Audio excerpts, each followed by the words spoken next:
The high-octane Furious 7 inches peeled out of the gates in its opening weekend, picking up a stunning $143.6 million from 4,004 locations to easily top the domestic box office, according to Rentrack estimates Sunday.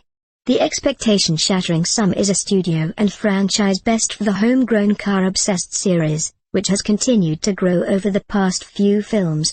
Furious 7, now the 9th biggest opening of all time, also unseats previous April record holder Captain America, The Winter Soldier, which opened to $95 million on the same weekend last year.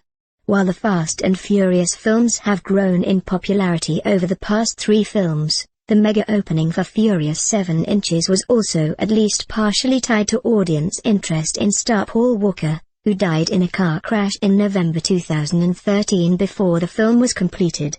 Production on Furious 7 inches was halted while the filmmakers and Universal decided whether or not to proceed with the film. The team ultimately decided to delay the release from its originally scheduled July 2014 date. It probably created some curiosity, but, at the same time, the film fits in so well with the overall continuing saga of the Fast and Furious franchise, Nick Copper, Universal's president of domestic distribution, said of Walker.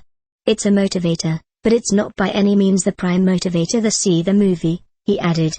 There is also a sense that massive openings like Furious 7 inches point to the creeping of summer blockbuster season, which seems to be starting earlier and earlier as studios try to stake their claim on prime dates.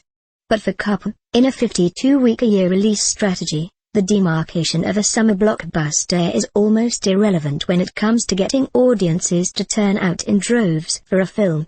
It's that corny old adage that if you build it, they will come, he said, adding that the impressive February debut of 50 Shades of Grey helps prove his point.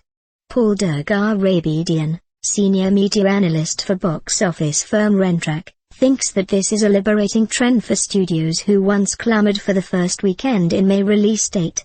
Studios are finding tremendous value in putting their movies in non-traditional corridors, he said. As the most ambitious release in Universal's history, Furious 7 inches opened on 10,005 screens internationally as well, picking up $240.4 million from 63 territories for a $384 million worldwide debut, a 48% increase over Fast and Furious 6. The film will also debut in Russia, Poland, Japan, and China in the coming weeks. Holdovers populated the rest of the top spots, with DreamWorks Animation's Home earning $27.40 to take a distant second place. Get Hard brought in an estimated $12.9 million, while Cinderella and the Divergent series, Insurgent rounded out the top 5 with $10.3 million and $10 million, respectively. But it's all about Furious 7 inches for the next few weeks. The film has the road to itself until Disney and Marvel's The Avengers: Age of Ultron hits theaters on May 1st. This could be the first in the franchise to flirt with the billion-dollar mark, Dergarabedian said. Estimated ticket sales for Friday through Sunday at US and Canadian theaters, according to Rentrack. Where available, the latest international numbers for Friday through Sunday are also included. Final domestic figures will be released Monday.